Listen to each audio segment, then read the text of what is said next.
Merci Madame la maire. Dans cette délibération, il est prévu d'attribuer une subvention d'investissement au bénéfice de la Fondation de l'Armée du Salut à hauteur de 200 000 € pour les travaux d'aménagement d'un espace solidarité insertion au 73 rue Saint-Fargeau dans le 20e arrondissement. Ces structures qui accueillent des personnes en grande précarité et en état de grande exclusion sont évidemment essentielles car elles permettent leur mise à l'abri en journée, leur accès aux droits ainsi qu'une veille sociale tout à fait précieuse. Ce que je regrette néanmoins dans ce projet, c'est la méthode une nouvelle fois. Et ce n'est pas la première fois dans le 20e que nous assistons à un problème de méthode pour un projet structurant de notre arrondissement. Je crois, et de récents événements dans mon arrondissement en témoignent, qu'il est absolument nécessaire, en tout cas, et propice pour toute forme de solidarité, de garantir en tout cas un cadre serein et d'intégrer au mieux les riverains et s'assurer de leur implication et de leur adhésion à ce type de projet.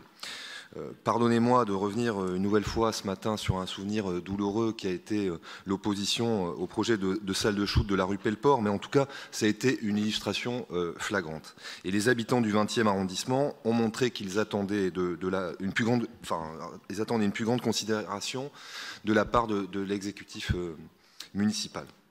Ce projet avec la Fondation de l'Armée du Salut, rue Saint-Fargeau, aurait mérité une présentation aux élus et aux habitants du 20e avant de l'acter en Conseil de Paris. Malheureusement, et je le regrette profondément, cela n'a pas été le cas. Une réunion publique d'information est bien prévue le 20 décembre, mais cette réunion aurait dû être organisée bien avant.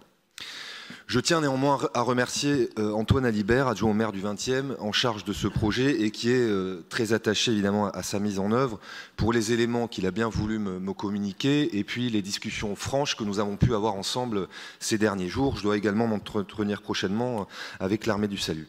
Je le redis, une vraie concertation des riverains aurait été nécessaire avec une enquête de voisinage par exemple, parce que les phases de consultation des riverains sont essentielles dans ce type de structure, et en tout cas pour qu'il y ait une acceptation dans un paysage local et qu'on puisse partir sur de bonnes bases avec le voisinage.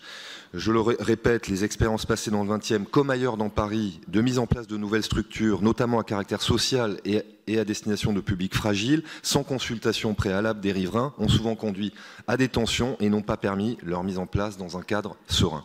Le quartier Saint-Fargeau, dans lequel vous souhaitez implanter ce centre d'accueil, est un quartier familial et résidentiel. Les habitants du 20e sont inquiets et sont surtout lassés de ne jamais être consultés. Ils sont inquiets aussi car ce lieu d'accueil se situe en face d'un jardin d'enfants, le jardin Paulmin, qui a été inauguré il y a quelques mois.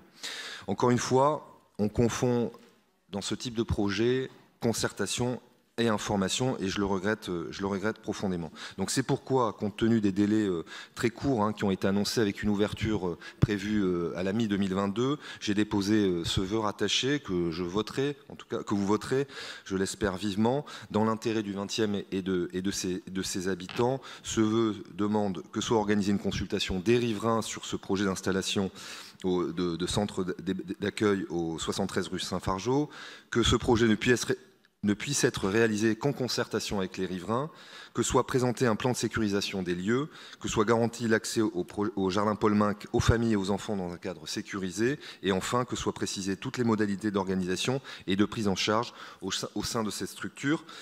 Si ce vœu n'était pas voté, je demanderai évidemment un vote disjoint sur l'article 3 de la délibération. Je vous remercie.